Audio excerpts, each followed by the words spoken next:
I'm Phoebe, the first mate of Innerbloom. And I'm Josh. We're in our first season cruising up the east coast of Queensland. Starry-eyed and thirsting for adventure, we left our home port of Ballina, and 30 episodes later, here we are at the Keppels. This episode, we're making passage to the Percy Islands. The past 4 months have been nothing short of challenging yet delightful as we cut our teeth learning about this whole sailing thing whilst enjoying all the beauty in between. In case you missed it, last week we treated ourselves and our nervous systems to a public mooring on Great Keppel, offering us a good night's rest and the security that comes with it. If you haven't seen any of our journey yet, then what are you doing? Oh, yeah, I was going to say that episode's a good place to start. Well, you don't start a book from chapter 10. Come on, we're about to run out of time. Anyway, here's this week's montage.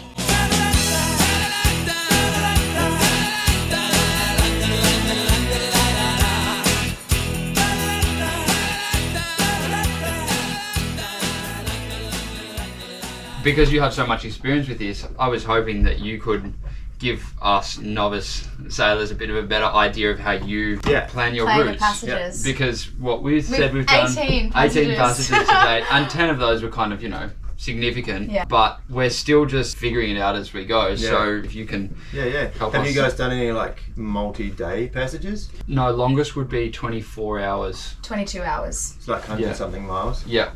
Well, I guess if it's 22 hours, it doesn't have to be 100 something miles. It depends on it. Like 50 miles. It depends on how fast you don't want to think about it. Anyway, it's cool. I mean, I've done a few passages, and I'm definitely there's people who are more experienced than me, but this is how I do it, and it sort of will work, right? Because we're going the same direction, so it sort of makes sense to look at it anyway. So this is on Windy. We're here, right? Put Clinton up here. Yeah. And then this is the Percy. So that's sort of a range of where we're going, right? So this is where we're starting. So you can put in your waypoints. And let's say we're going to go out here a little bit, get offshore. Oh my God, right. And then you pretty much don't have to dodge anything. So you can just do another waypoint up here somewhere. And this is where you're going to be going.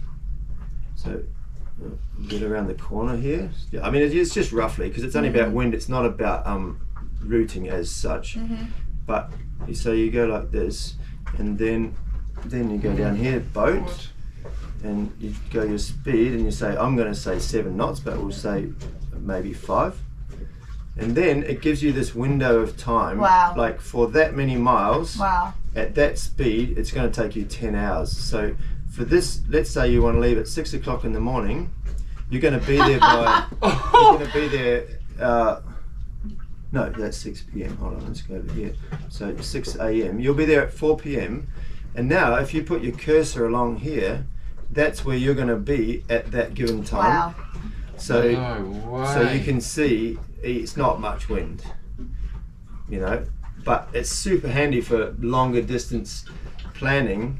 So you're going to have gusts of 10 knots to 12 knots, and then you've got waves of nothing, and this is where you're going to be if you're at 5 knots. So it's sort of random, but it gives you a pretty good idea of what the weather will be doing.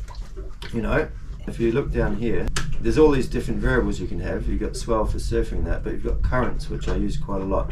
So see this tidal area, 3.2 knots. Yeah. Jeez. But we're going to be coming around this corner to get, after to get to the Percy's, you're coming around here. So you're coming around here, and then if you go 6 hours in advance or a bit more, it'll start going the other way. And you're coming around here and you're hating life, You're really hating life. So you need to time, that's quite a big difference, Because if you got say wind against tide there, that would also add to the state of the sea. Well, you're going slow plus sharp waves. Yeah. So it makes sense to then, this is Island Head Creek. I was in there, and so I left there at 3 a.m. to then have 6 hours of current with me, and other people woke up at 8 o'clock in the morning and then left, and then by the time they got out, it was starting to be against them, and then you're doubling your time to get to there and having a shitty ride. So really using your currents. That's the thing. That's what sailing's about. But this is Windy app is really good for that, because you can really see how the currents work around the place and how they change over the day. 6 a.m. Yeah. Is that what we're deciding, or possibly we'll earlier? We'll be up 5? Yeah, we'll be 5, up yeah. Well, I'm getting up at 5 because I'm putting a video out at 5. Yeah. Okay. And then We'll be up there. I got to pack the tender up. The boat's pretty ready otherwise, so as soon as we're sort of ready to peel out, we will. Yeah. So if you get out there and you're sailing and you're only doing 2.5 knots, are you turning the engine on and like motor sailing, or are you just waiting for a while and seeing what happens, or putting the Spinnaker up? Oh yeah, true. What do you do? Hitting you up to put the Spinnaker up probably. We're gonna have to probably not start the motor. Probably wait for 45. Oh yeah, no, yeah, for sure. See what happens. But if we're getting to 10 and we're still doing that, we're motoring. Well, the thing is though, if you get it to 10 o'clock, which is like 4 hours into it, and you've only been 2.5 knots, that means for the rest of the trip you need to average like 7 to catch back up. You know, like so the longer you go slow, the more you have to go fast. Here's our black spot tusky. Phoebe's done a beautiful stuff on it. She's got eggplant around it, stuff with lemon, garlic, dill. Gorgeous big fish. This will be lots of food for us. Well done, darling. Wowee. Oh my god. Oh my god. Whoa, whoa.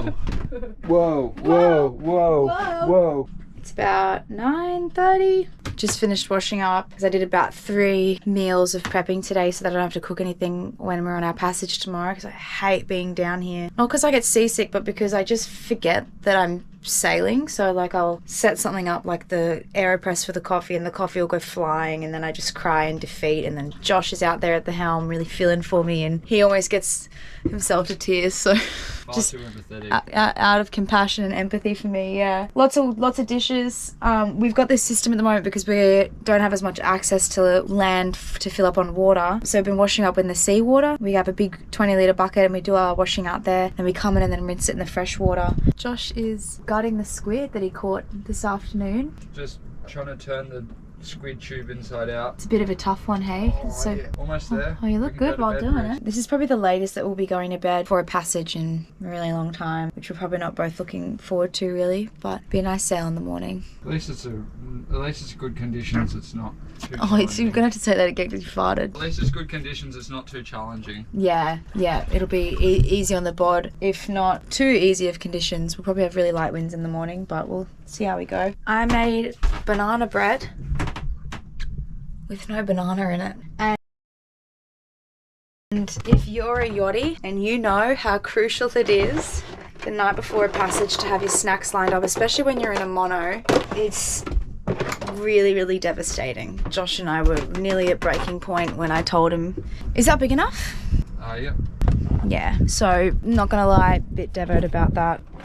Beautiful. I'm really, really glad that it's a big one. Looks gorgeous, baby. Yeah. Well done. You're getting so good at that. Dad would be proud. Mum would be jealous. Trevor would be proud. Rani would be jealous.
Good morning. Much to Phoebe's disappointment, we're leaving Great Keppel Island. I love this place. But we're headed for greener pastures. We're stopping by at hopefully Port Clinton. That's going to be a 50 nautical mile sail for us. A little passage with Vernon Deck from Learning by Doing. Which we're stoked on. Pretty cool human. someone that I personally watched a lot of when I was working at the sugar mill on my lunch breaks to get me through the monotony of the hard life.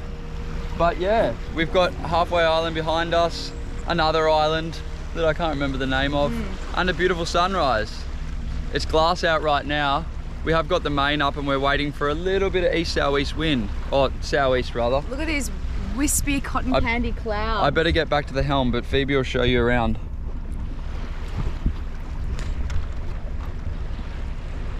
Just absolutely magical. My only regret is that we didn't explore any of the northeastern or southeastern sides of the Great Keppel Island, but that's okay. The western side was stunning.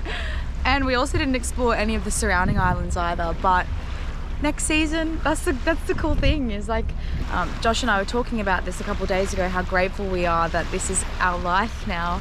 It's not like we're going to be rushing back at the end of this season to go to work and then hankering for the next one. Like,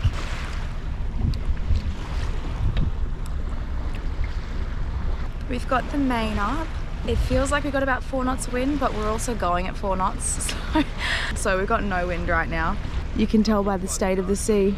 You know we got no wind when you got the main up and no one's at the helm. It's really nice. So the 3 fellas that we were hanging with at Lady Musgrave and Fitzroy, they're at the Percy's now, and they said that there's an abundance of fish. So we're not too concerned. We didn't place too much emphasis on catching any fish while we were here at the Great Keppels, although the ocean has really, really blessed us with this beautiful big squid and also the tusky fish. Black spot tusk fish. However, Josh threw a line in right as we were leaving because we were in a fishing zone, because at this time of the day, right on dusk or on dawn, it's the best time to catch mackerel, Spanish mackerel. Spanish mackerel is what we had? Yeah. Which I really enjoyed. I really loved the mackerel. Loved the flavour of it, loved the skin of it, but I also loved how big of a fish it was. It fed us for so long and it was only 1 life lost. So it means a lot to us, or it means a lot to me to be able to feed ourselves for such a long period of time and keep us energised. But we're coming into the green zone now, and so Josh is going to reel it in. What? We've exited it. I already reeled it in. So there's a green zone here which is no fishing, so we reeled in the lure, but now we've just come out of it. I'm going to drop that lure again. This is given to us by Brett, our friend on the powerboat. Thank you, Brett. You've fed us many a time, Brett. Thank you, sir. Oh, and there's fish getting chased up above. We're probably going to be on here. I like-y wish we don't get a fish because I cleaned the cockpit last night. Oh, there are dolphins up there, maybe. Oh, don't catch a dolphin. Don't eat the dolphin, Daddy. We're going at around between 5 and 6 knots, because that's a really good speed to be trawling at, that I've learned. Okay. Oh, there's 1 sailing vessel in that anchorage over there. That would have been really that would have been unreal. That would have been a really good place to find some goats. Yes. Forget birds. We'll use the binoculars for goat watching. Yeah, we need a goat walk.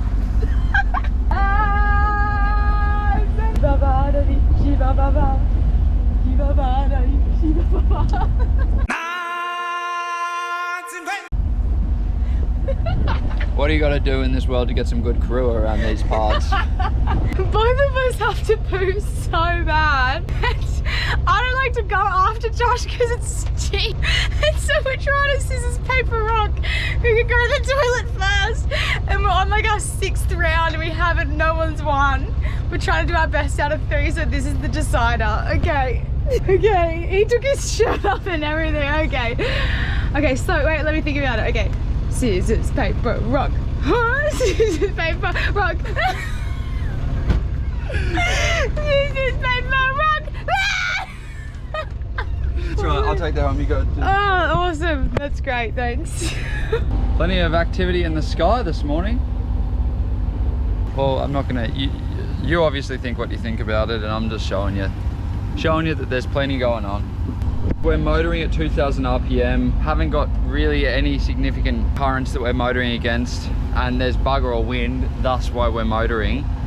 Whether it's because the mainsail's up and that's creating a bit more drag, I don't know, but I'm thinking that maybe we have some growth on the prop. I'm gonna go for a dive over and just give it a quick scrub, take any barnacles off, because it'll make a bloody significant difference if we're going to motor for a few hours, we're sitting at 4.5 to 5 knots, so we need to sort this out. Gonna take a rope to tie off the back of the boat in case it gets away from me. Now we're actually going 2. 2? Yeah. You got it in neutral, it's out of gear? Yeah. What's it look like? Not that bad.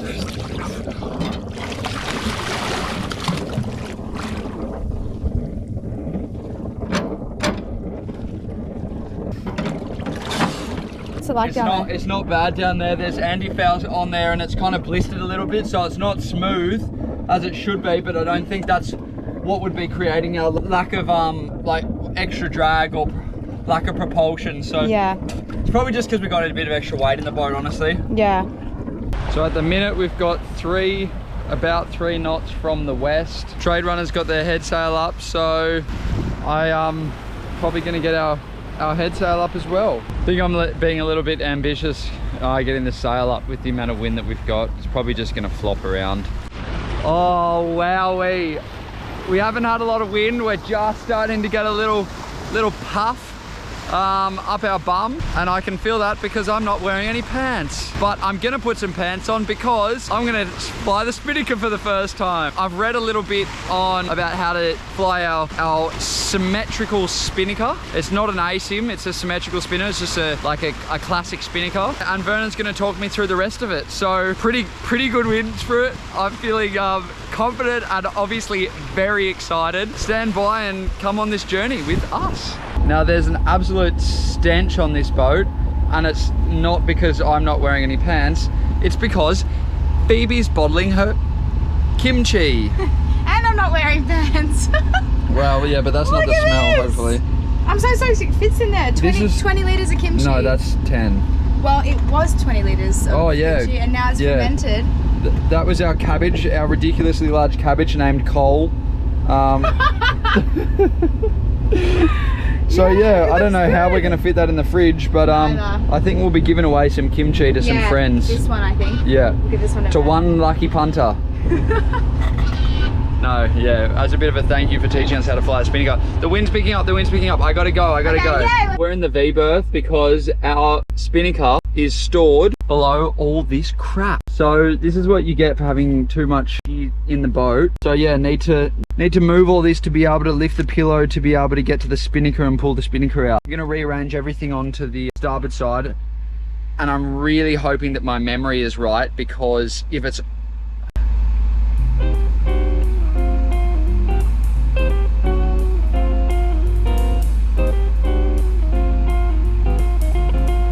no, I'm pretty sure it's on the port side, I'm pretty sure. Yep.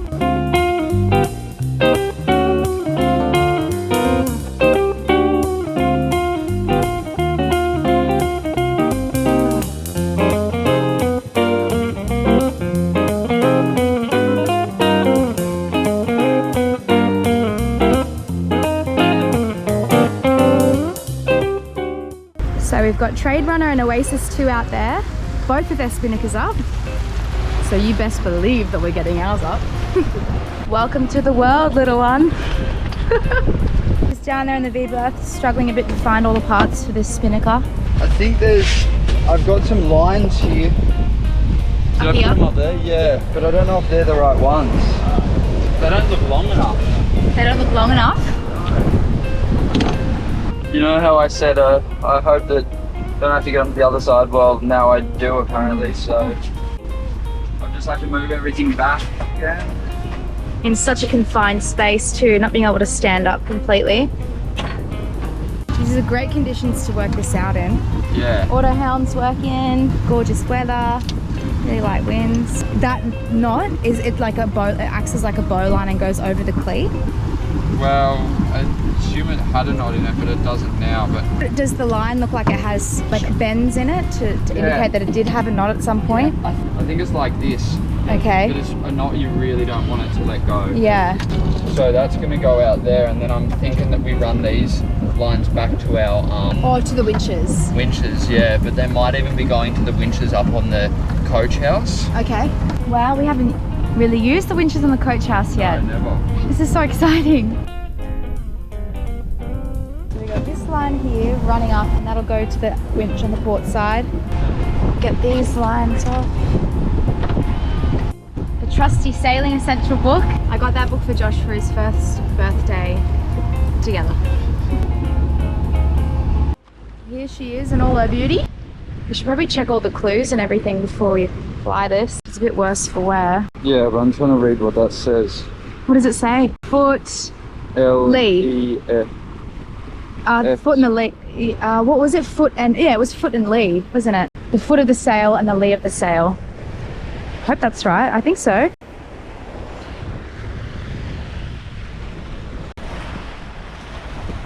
Yeah, keep following the green line. There we go. Well, don't let it catch wind.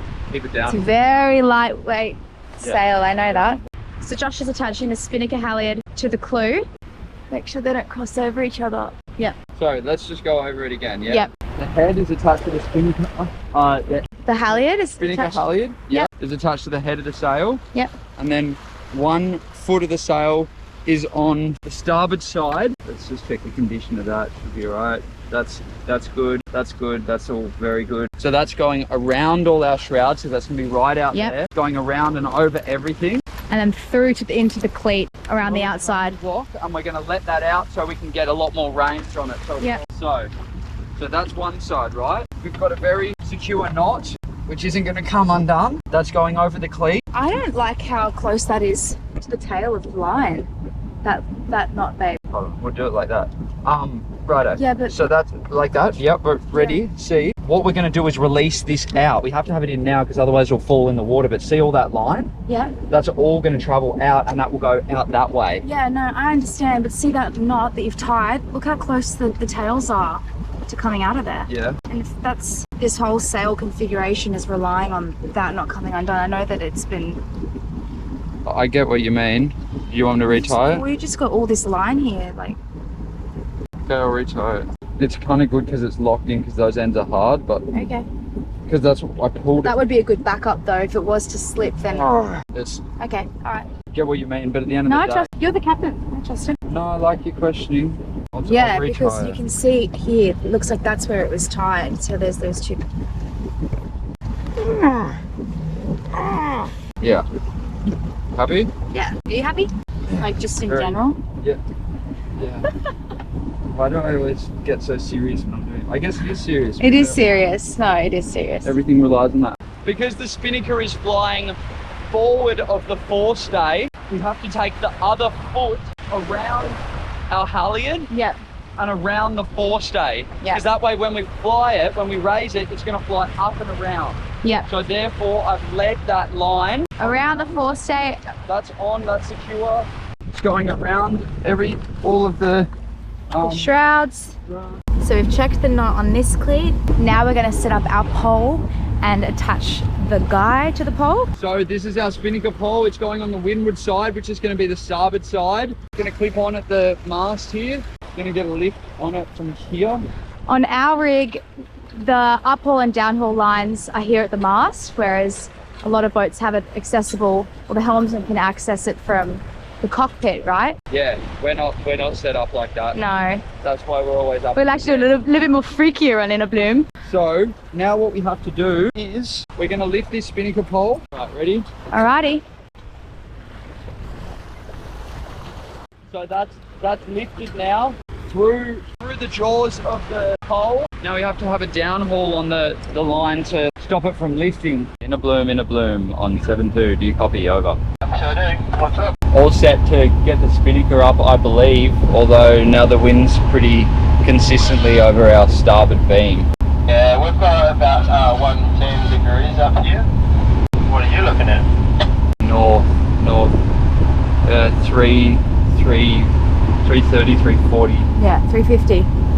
We're traveling 350 degrees at the moment, and it's pretty much directly onto our starboard beam, so I haven't got any wind instrument to tell exact true wind direction, but yeah.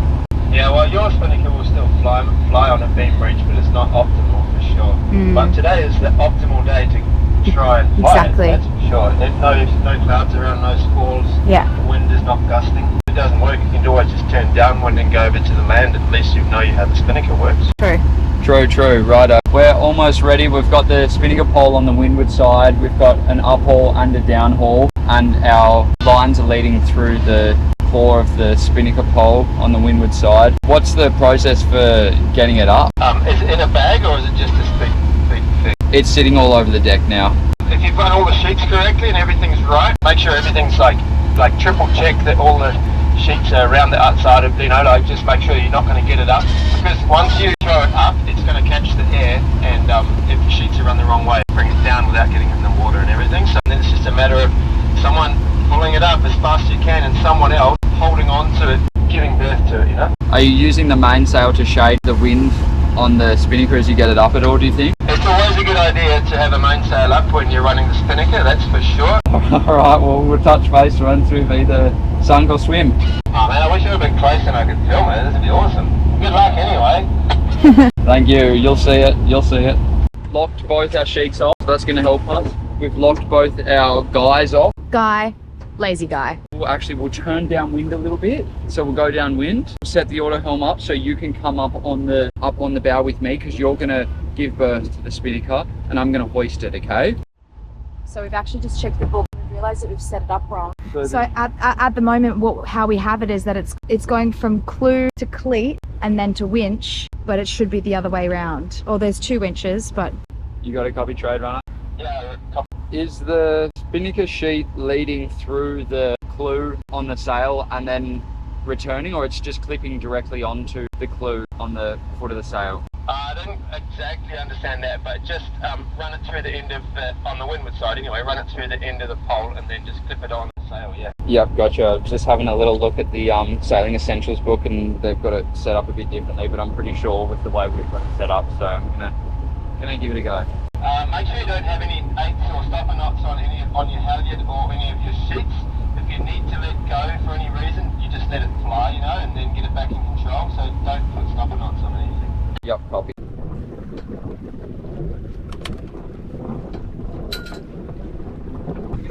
going to be pulling it up.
Throttle off! Finally.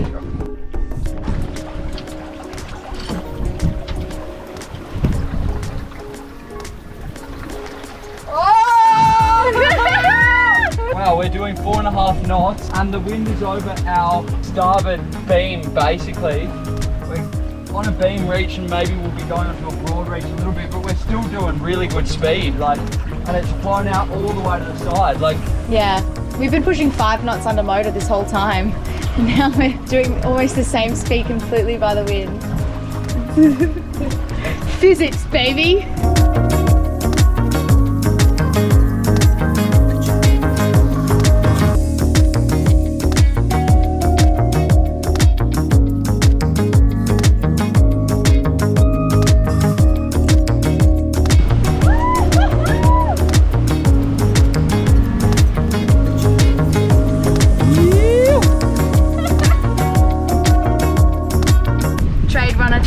Trade runner. Wah, and I cannot express this enough. Hoo! I'm kidding, I didn't do that. You did? No, I didn't. Oh, I didn't hold it down. You got to get their attention first so they know, and then once you reply, then say Yahoo. I think that's a bit more radio etiquette. Yeah, no, I wasn't gonna do that on the old radio. Wasn't gonna do that to a professional like that. Trade runner, trade runner, trade runner. This is Innerbloom. Do you copy? Yeah, sure do. Innerbloom, how's it going back there?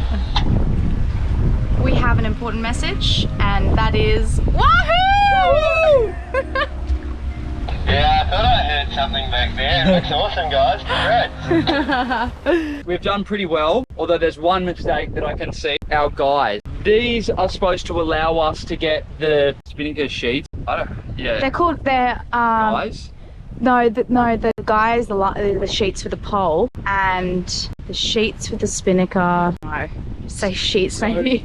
So basically, what we've done is we've led it around that back stanchion, which isn't ideal, but there's not a lot of pressure on it. We're supposed to have that extending out from here, so we tie it off at that cleat and then have it on this side of that stanchion, so then it can actually go out wide. That's why we've got so much distance on this and we can let it out.